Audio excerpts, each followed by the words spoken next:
Hi, it's me Ingrid Yohana.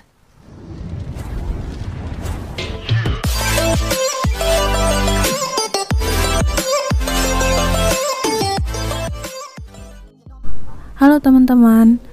Jadi video ini adalah lanjutan dari video aku yang sebelumnya tentang cara input SKP satu tahap. Nah, buat kalian yang belum nonton, aku saranin kalian untuk nonton video itu dulu, baru kalian boleh nonton video ini. Ayo, klik dulu linknya, aku taruh di atas ya. Sebelum lanjut ke tutorialnya, aku akan jelasin sedikit tentang SKP 2 tahap. Yang dimaksud dari SKP 2 tahap adalah di mana pegawai diharuskan untuk menginput SKP sebanyak 2 kali dalam periode 1 tahun. Tapi tidak semua pegawai diharuskan untuk menginput SKP lebih dari 1 kali. Nah, di sini aku akan share ke kalian kriteria pegawai apa yang harus menginput SKP sebanyak 2 kali atau bisa jadi lebih. Kriteria yang pertama adalah SKPD atau UKPD tempat pegawai tersebut bertugas mengalami perubahan nomenklatur. Perubahan nomenklatur ini bisa terjadi karena penggabungan, pemisahan, atau penghapusan SKPD atau UKPD. Kriteria yang kedua adalah pegawai tersebut mengalami mutasi, bisa mutasi dalam SKPD yang sama, ataupun mutasi antar SKPD atau UKPD. Kriteria yang ketiga adalah pegawai tersebut mengalami promosi atau demosi. Nah, jika kalian tidak termasuk dalam 3 kriteria yang tadi sudah aku sebutin, kalian cukup membuat 1 SKP saja. Untuk tutorial penginputan SKP 1 tahap, linknya udah aku taruh di iCard, jadi kalian tinggal klik aja. Oke, tanpa berlama-lama, langsung aja kita ke tutorialnya. Nah, di video aku yang sebelumnya, aku kan udah menjelaskan dari input SKP sampai dengan SKP disetujui oleh atasan. Nah, di sini kita lanjut input list pengukuran. Masih di web yang sama, pegawai.jakarta.go.id, masukkan NRK pegawai, password dan captcha-nya, kemudian klik login. Kemudian klik SKP, lalu klik list pengukuran. Pilih SKP periode 2020, kemudian klik input pengukuran tambahan. Nah, aku jelasin dikit ya. Jadi kan di SKP awal itu kita bikin target untuk 1 tahun di tahun 2020. Yang artinya target output dan waktu itu kita sudah estimasi untuk 1 tahun. Nah, SKP kali ini case-nya adalah SKPD tempat pegawai tersebut bertugas mengalami perubahan nomenklatur. Nah, pada SK penempatan yang baru, pegawai tersebut ditempatkan di SKPD yang baru di tanggal 3 Februari 2020. Nah, otomatis SKP tahap 1 yang udah dibuat dari periode 1 Januari sampai 31 Desember 2020 harus direvisi menjadi 1 Januari sampai dengan 2 Februari 2020. Yang artinya pegawai tersebut hanya bekerja selama 1 bulan di SKPD yang lama. Karena bekerjanya hanya 1 bulan, tentu saja untuk outputnya juga tidak akan sama dengan target di awal. So, di sini kita harus merevisi target output dan waktunya. Caranya gampang, kita tinggal geser aja ke kanan. Paling kanan itu ada tombol revisi, kita klik revisi, lalu klik centang pada kolom yang ingin direvisi. Di sini aku mau revisi quantity dan juga revisi waktu. Jadi klik centang pada quantity, kemudian kita isikan quantity yang sebenarnya yang bisa kita capai dalam sebulan. Lalu untuk waktunya juga kita klik centang di waktu, kemudian ganti waktunya menjadi 1 bulan. Lakukan hal ini ke semua kegiatan ya. Setelah revisi selesai, kita harus input realisasinya. Di sini untuk realisasi output dan waktunya aku samakan dengan target yang tadi udah kita revisi. Setelah revisi dan input realisasi sudah dilakukan, kita bisa klik simpan dulu, lalu klik ya lakukan. Setelah sukses, klik OK. Nah, ini tuh bagian yang sangat krusial. Kalian lihat tanda merah ini? Ya, sebelum kalian kirim list pengukuran ke atasan, kalian tuh harus rubah periodenya ini menjadi periode sesuai dengan tanggal SK kalian. Jadi karena SK penempatan di SKPD yang baru itu tanggal 3 Februari, maka di sini aku akan input periode akhirnya itu tanggal 2 Februari 2020. Caranya gampang, kita tinggal klik aja kotak merah, terus ganti tanggalnya ke 2 Februari 2020, dan jadi deh. Lalu klik tutup dan pencapaian periode, kemudian klik ya lakukan, lalu klik OK. Sampai sini tahap input list pengukuran udah selesai. Kemudian kita logout dulu, lalu login ke user atasan. Masukin NRK, password dan captcha seperti biasa. Kemudian klik login. Klik pengukuran, kemudian klik list pengukuran, lalu pilih pegawai yang tadi sudah kita input list pengukurannya, klik input nilai realisasi mutasi, kemudian kita isikan pada kolom kualitas atau mutu. Di sini aku udah isi nilainya 8085.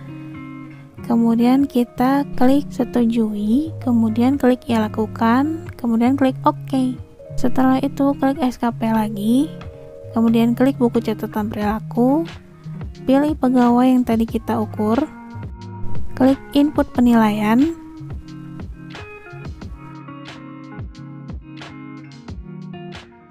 nah di sini masukkan nilai sesuai dengan kinerja pegawai.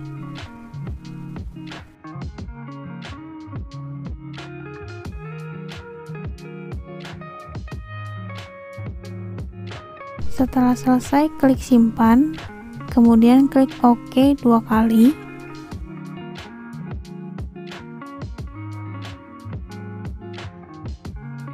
Kemudian klik dikirim, klik ya lakukan, dan klik OK. Nah, di sini SKP tahap 1 sudah selesai dinilai. Sekarang kita harus input SKP tahap keduanya.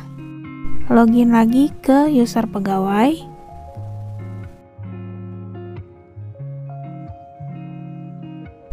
Klik tambah, kemudian masukkan periodenya. Sebelumnya kan kita sampai 2 Februari. Sekarang kita masukin periode 3 Februari sampai 31 Desember dengan keterangan SKP tahun 2020. Lalu kita klik detail dan masukkan NRK atasan kita yang baru setelah pemisahan SKPD.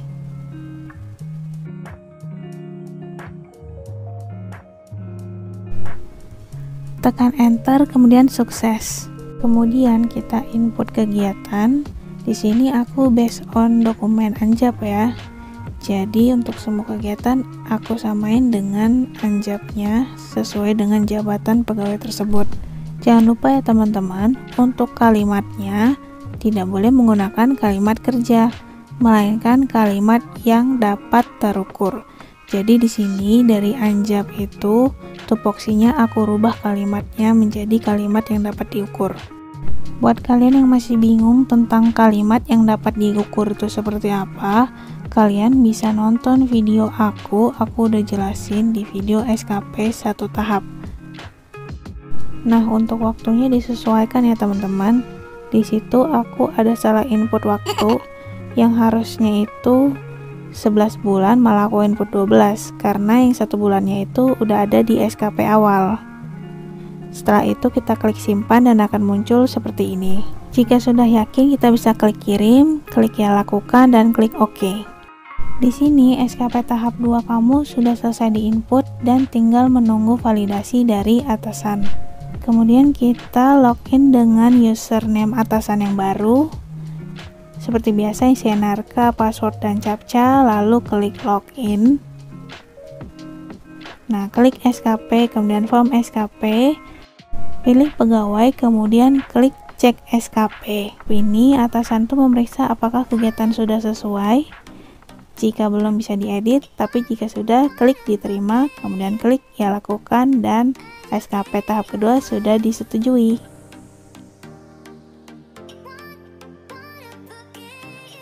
Nah, untuk pejabat eselon 4 dan eselon 3, cara mengisi kegiatannya itu harus tarik dari Perkin. Jadi klik panah yang ada tulisan tanpa referensi, kemudian klik panahnya. Di situ ada pilihan perjanjian kinerja, KSD, ada tupoksi, dan ada sasaran khusus. Jadi untuk pejabat eselon 3 dan eselon 4 itu wajib menarik Perkin dan KSD. Sedangkan tupoksi dan sasaran khusus diinput sesuai dengan kebutuhannya masing-masing. Untuk kegiatan yang merupakan tarikan dari Perkin dan KSD, indikatornya tidak bisa dirubah. Begitu juga kuantitasnya. Yang hanya bisa dirubah adalah waktunya. Jadi walaupun di Perkin atau KSD kalimatnya bukan kalimat kerja, ya dibiarkan saja karena kita nggak bisa ngeditnya. Sedangkan kegiatan yang kita input berdasarkan sasaran khusus ataupun tupoksi struktural itu masih bisa kita edit, baik itu kalimat indikator kegiatan, kuantitas, dan juga waktunya. Perbedaan input SKP staf dan pejabat hanya ada di opsinya. Kalau di pejabat ada opsi Perkin, KSD, sasaran khusus, sedangkan di staf itu hanya ada tanpa referensi dan tupoksi struktural. Untuk step by step yang lainnya semuanya sama antara staf dan pejabat. Saran dari aku, kalau kalian input SKP itu nggak usah banyak-banyak kegiatannya, karena semakin banyak kegiatannya maka kamu akan semakin bingung nanti pada saat realisasinya. Apalagi di era pandemi gini, semua anggaran dan kegiatan kita dipangkas habis demi membiayai penanggulangan COVID. Yang artinya banyak dari kegiatan kita yang tidak akan terlaksana, dan ini akan berpengaruh pada realisasi dari target kita yang sudah kita buat.